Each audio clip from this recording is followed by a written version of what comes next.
如果你或者你身邊嗰位依家仲習慣將着舊咗甚至穿咗窿嘅衫，求其塞落個紅白藍膠袋或者環保袋，就即刻攞去街口啲回收箱捐咗佢。我今日一定要喝住你，聽清楚啊！你以為自己做緊善事積福，其實你分分鐘係親手將自己屋企嘅財氣好運連根拔起白白送俾人。呢句說話分分鐘救翻你全家嘅財運。我絕對唔係蝦你，亦都唔係危言聳聽。大家要留意，衣祿本身就係一個人氣場最貼身嘅載體，一啲都唔會因為你出身機好、命格機旺就可以隨便亂咁處理。尤其係八字火旺或者本身財帛宮偏薄嘅朋友，呢方面嘅處理更加係決定你運勢起伏嘅關鍵一環。衣祿代表住你嘅福氣同財氣，稍一不慎就會漏財漏氣。如果你將自己貼身嘅衣祿亂咁處理，等呢張可以幫你翻盤、扭轉乾坤嘅能量。身守臨色，陰陽失衡，稍一不慎，隨時由贏家變輸㗎。你可能會問，點解衣祿咁緊要？因為喺易經嘅系統入面，萬物皆有氣，三作為貼身之物，你只承載住你嘅氣場流轉，一旦處理唔當，就會形成一個能量嘅缺口。你嘅運勢好胚都會透過呢個缺口被放大。你處理啱一件事，好運就會加倍降臨；你處理錯一件事，衰運呢樣會加倍纏身。呢個先至係全年任何時候都唔可以行差踏錯嘅關鍵一環。你靜低心諗下，明明自己平時好勤力翻工，冇做錯過啲乜嘢，但硬係覺得近期7日無啦啦破財，買股票次次都摸頂，屋企啲電器好似夾埋禁民住胚，一係就夜晚翻嚟覆佢瞓唔着，朝早起身攤攤腰，心口谷到爆；一係就老公老婆為咗啲雞毛蒜皮嘅事冇啦啦大吵大鬧。最慘係咩啊？借俾人嘅錢好似落咗海咁有去無回。等我幫你拆解下，唔係你唔識做人，亦唔係你命中注定要捱窮，係你唔識睇，唔知夠三積聚嘅煤氣，已經搞到你頭頭碰着黑。首先要建立個觀念，有啲嘢錯咗就要改。聽完今日呢條片，包你即刻行翻條順路。喺我哋傳統玄學上叫衣祿，衣祿即係你嘅福氣，亦都係你今世帶嚟嘅根本。老一輩社為人靠衣裝，佛靠金裝。其實呢句話背後藏住一個更深層嘅道理，唔止係遮身避寒嘅工具，佢仲係你個人氣場最貼身嘅載體。衫係人嘅第二層皮，呢啲舊衫日日貼住你個身，早就吸飽咗你嘅汗水、皮屑同埋你每日嘅運氣磁場。你最開心嗰陣，件衫就吸咗你嘅喜氣；你唔開心、鬱鬱寡歡嗰陣，件衫一樣吸埋你嘅怨氣同霉氣。你亂咁捐，等於將自己嘅底氣泄出去，仲隨時將自己啲負能量一併打包送俾第個人。你不妨今晚沖涼嗰陣去照下鏡，認真望下自己個樣。喺面相學入面，鼻頭同鼻翼就係財帛宮，即係你嘅財富。好多亂捐舊衫或者衣舉上其塞滿幾年都冇着嘅爛衫嘅人，面相上嘅財帛宮通常都會暗淡無光，至印堂發青，眼神就會慢慢變成兇狠嘅3白眼。呢啲就係最典型嘅漏財相。你個鼻頭冇光，你揾幾多錢都唔夠甜甜嘅。我做咗咁多年命理，見過太多人唔信邪，覺得呢啲係迷信，結果出咗事先翻嚟揾我。我都係嗰句，你唔信邪，出咗事唔好怪我冇講過。曾經有個後生仔20幾歲就話自己面上天生財帛宮薄，成日投訴自己點解賺極都唔夠使。我叫佢影翻張自己1年前嘅相對比一下，佢先發現原來自己個財帛宮真係越嚟越冧，同佢屋企衣舉塞滿爛衫嘅時間軸完全吻合。你話呢啲仲可以話係巧合咩？好多人同我拗，師傅我捐衫咪做善事幫人喎，點解有惡果啊？呢個就係大家最大嘅誤解。萬物皆有靈宇宙嘅法則，係講求能量平衡，一啲都唔會因為你嘅出發點係好就唔追究後果。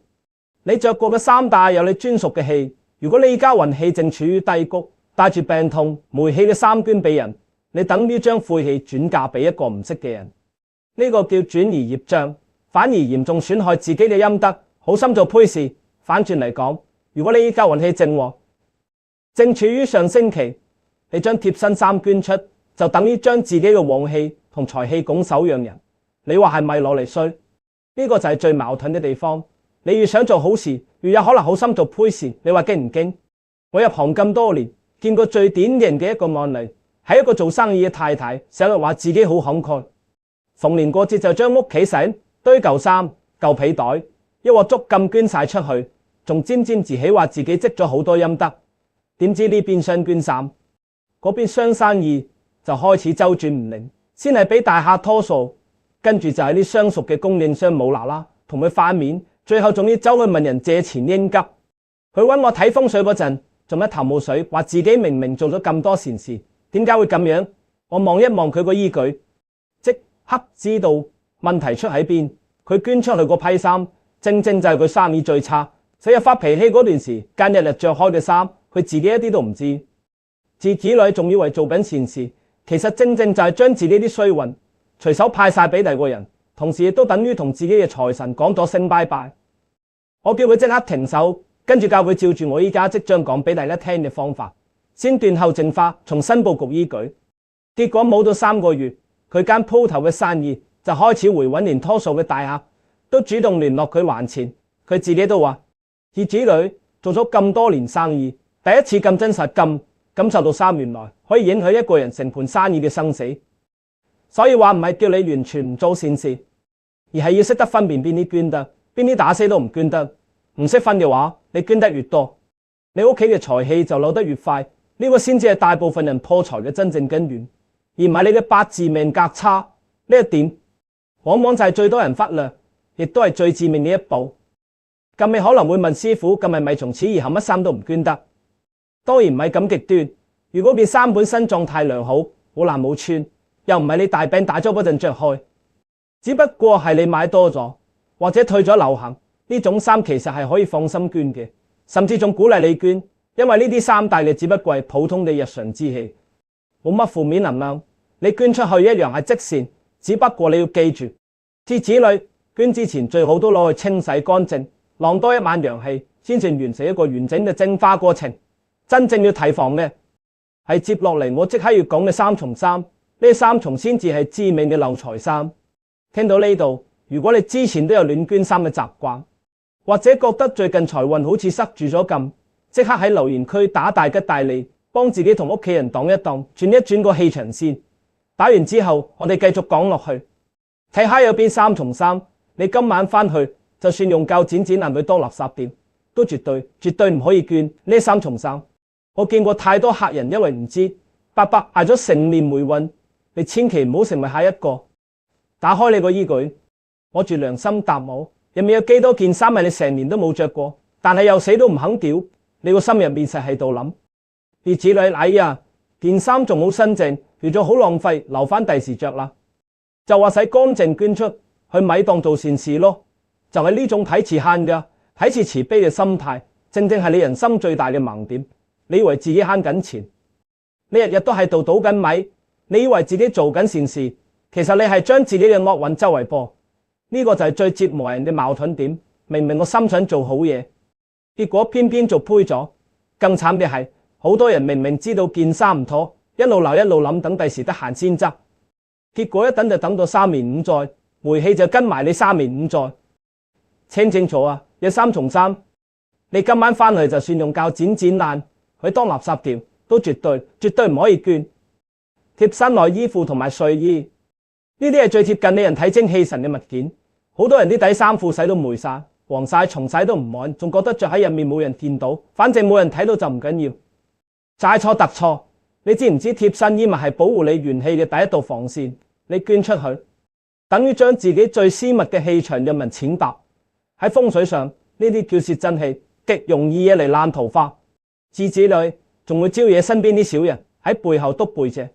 我見過唔少單身嘅朋友，成日話揾唔到另一半，又或者拍拖拍極都與人不熟。追根究底一問，先發現原來佢哋都有捐貼身衣物嘅習慣。一改咗呢個習慣，桃花運先至慢慢好轉返。你話呢個係咪巧合？你夜晚瞓得唔好，成日發惡夢翻嚟覆佢，就係因為你連最貼身嘅磁場都管唔好。你話仲點會有精神應付日頭嘅工作？呢個就係好多人明明生活正常，但總係莫名其妙覺得攰、覺得唔順嘅真正原因。更加要留意，好多夫妻感情轉淡，床頭經常吵㗎，往往都同呢啲貼身衣物嘅氣場有關。你捐咗自己貼身氣場最重嘅嘢俾人，同時亦都搞亂咗屋企嘅夫妻宮。你話恐怖唔恐怖？呢種衫已經咁危險，跟住第二重，我可以話比第一重更加陰險。因為佢唔止泄你嘅氣，仲會直接喺你塊面度留低印記，你信唔信？第二重破洞，甩線、甩紐、起晒毛粒嘅敗水衫。傳統命理講衣綠破相，衫有爛，即係福穿窿。呢句話千祈唔好當耳邊風。你留意下身邊啲人，凡係中意着爛衫或者依舉長期塞滿呢啲敗水衫嘅人，佢哋嘅面上一定有問題。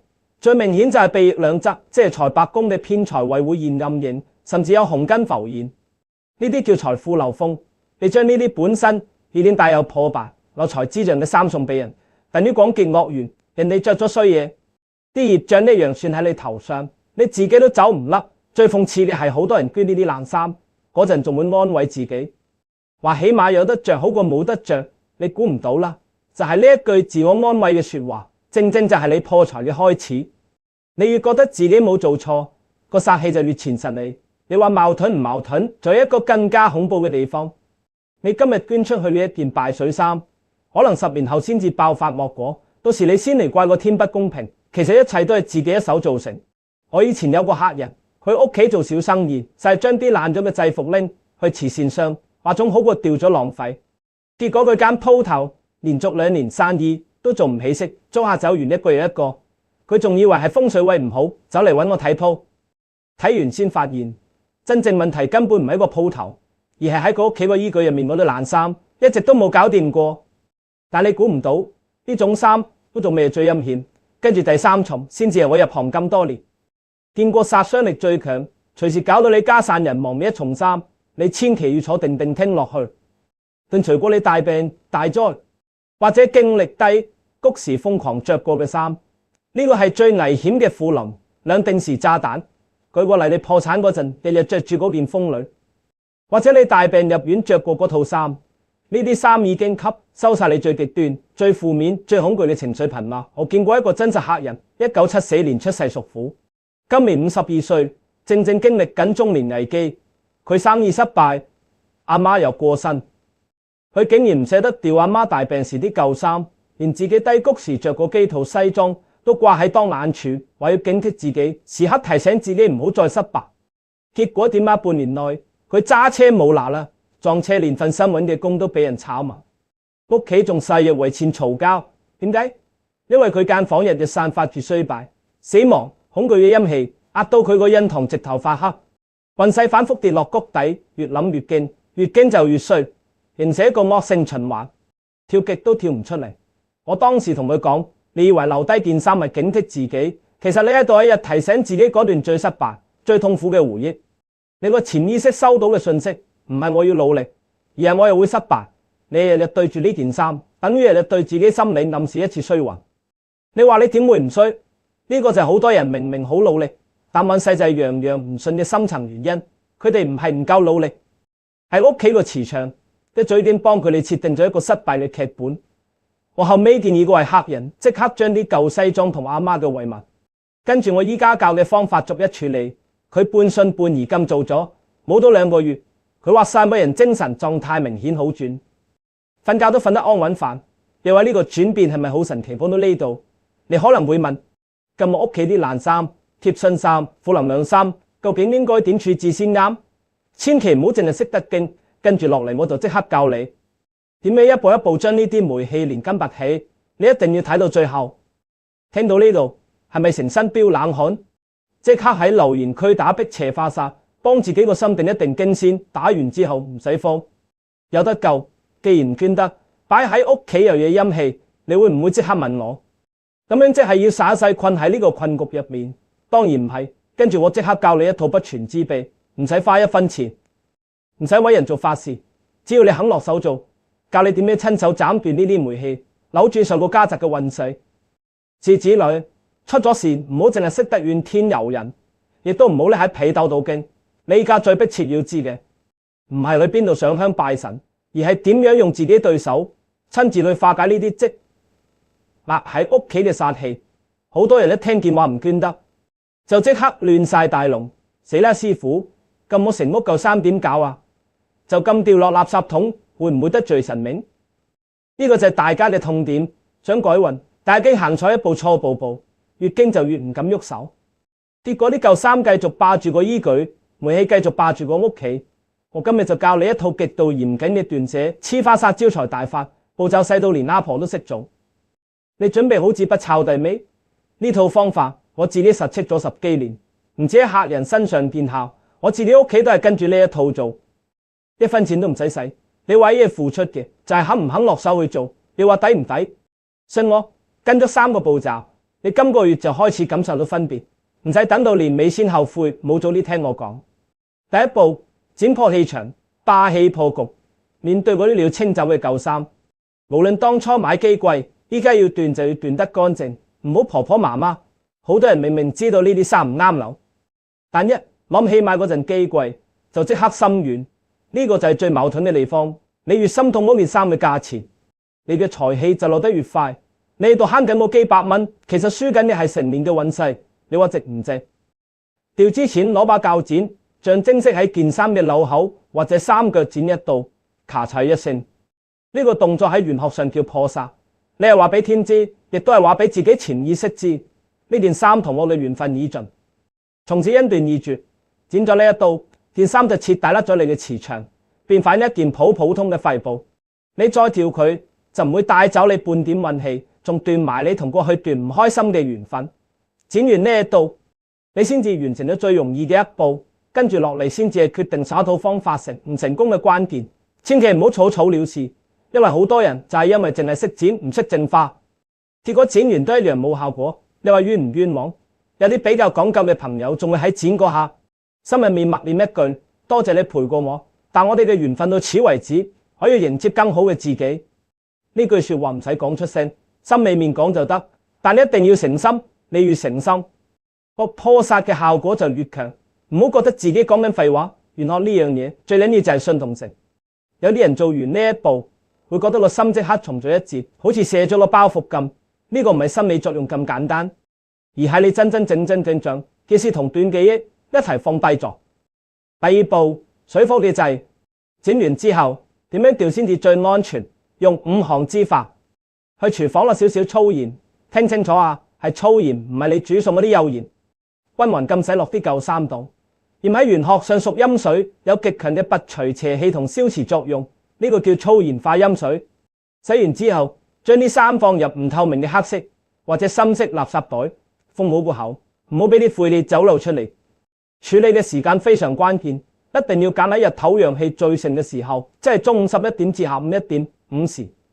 節子裏遮住太陽嘅至陽之火，配合陰水，水火既濟，將所有晦氣徹底淨化，然後堂堂正正咁掉去垃圾房，唔使再驚會得罪邊個。有朋友問我，如果嗰日天陰冇太陽點算？只要係午時呢個時辰，太陽嘅至陽之氣依然存在，就算天陰都一樣有效。你唔使刻意等一個大晴天做，最緊要係揀啱個時辰。另外提大家，粗鹽用完之後唔好留翻再用，用過一次就等於完成咗任務。節子米記得直接沖走或者掉埋，唔好慳呢一步嘅成本。鬥依據風水局，清空咗啲霉氣舊衫，你個依據依家吉咗一截，係咪覺得好爽？但係記住，風水學上財富忌空，依據絕對唔可以空空蕩蕩，你要即刻掛翻啲帶有吉祥寓意、顏色鮮亮嘅新衫入去，或者你命格用神嘅顏色。跟住落嚟嘅重點喺依據最入面嘅暗角，節子位風水上叫聚氣位，放一個紅心利是封，入面擺6個硬幣，呢個叫6白武曲星催財局，或者你擺一塊天然嘅黃水晶喺嗰度。呢個動作就係將你個依據變成一個聚寶盆，日夜滋養你面相上嘅財氣，唔使你日日求神拜佛，佢自然幫你聚財。點解一定要6個硬幣落喺已經入面，代表6卯嘅製卦，象徵事情圓滿，水火相濟，同時亦都對應緊武曲財星。6個銅錢擺埋一齊，就形成一個微型嘅催財陣。如果你屋企逢有紅色係你利是封，就更加事半功倍，因為紅色本身就有辟邪擋煞嘅作用，等於幫你個聚寶盆加多一重保護罩。呢個聚財位擺好之後，建議每隔3個月檢查一次，睇下有冇積塵，括時抹一抹，等啲財氣可以順暢流動。唔好一擺就當碗狗唔理，風水佈局都需要定期打理，先至可以持續發揮效用。仲有一個小貼士，好多人都會忽略，喺你完成晒一套動作之後，記得打開屋企窗互通風15分鐘，等新鮮空氣入嚟自回一下。呢個叫立生氣，等你屋企個磁場可以同外面嘅生氣接軌，唔會困喺一個死局入面。做完呢一步，你先算真正將個依據嘅風水局完成埋。只要跟住做，保證你下半年家宅平安，財氣逼人。但係你以為搞掂個依據就係天都光晒？錯啦！風水最高嘅境界根本唔喺個依據度，而係喺你個心入面。你嘅依據只不過係你個心嘅倒影，你個心亂，依據先會亂。你個心通透，依據自然清爽。我見過太多人依據執到靚晒，之子位近個心依然充滿怨氣同不甘，結果運勢一樣冇你識。你話呢一步係咪先至係真正嘅關鍵？我今日同大家講咗咁多風水命理，面相財氣，講到尾風水嘅核心得4個字：能量流動。你翻去望下自己個依據，你個依據失得機滿機亂，你個心就有機閉塞機狗撇。好多人耍死都喺度懷緬過去，死攬住以前嘅風光或者傷痛唔放，結果搞到自己停滯不前。呢個道理睇似簡單，但真正肯做到嘅人少之又少。因為斷捨離最難嘅唔係動手，而喺動心。你肯唔肯先喺心裏面同過去講一聲再見，先至係一切轉運嘅開端。你就不得丟低過去嗰啲破爛舊衫，你又點樣騰出空間去接住未來排住隊等等你嘅大財大福呢？我做咗咁多年命理，睇過千千萬萬個個案，此之內發現一個規律：越係願意放低過去嘅人，運勢反彈嘅速度就越快；反而越係執着越唔捨得放手嘅人，往往困喺原地最耐。呢個唔止係風水嘅道理，其實亦都係人生嘅道理。你話係咪咁？依家正值人心一個講求斷捨離嘅關鍵階段，尤其喺八字火旺或者本身容易衝動、中意留戀舊物嘅朋友，更加要留意呢一環嘅處理。真正嘅積德，唔係盲目咁將自己唔要嘅垃圾施捨俾人，而係首先要理順自己嘅磁場，管理好自己嘅人生，唔好將負能量傳俾呢個世界。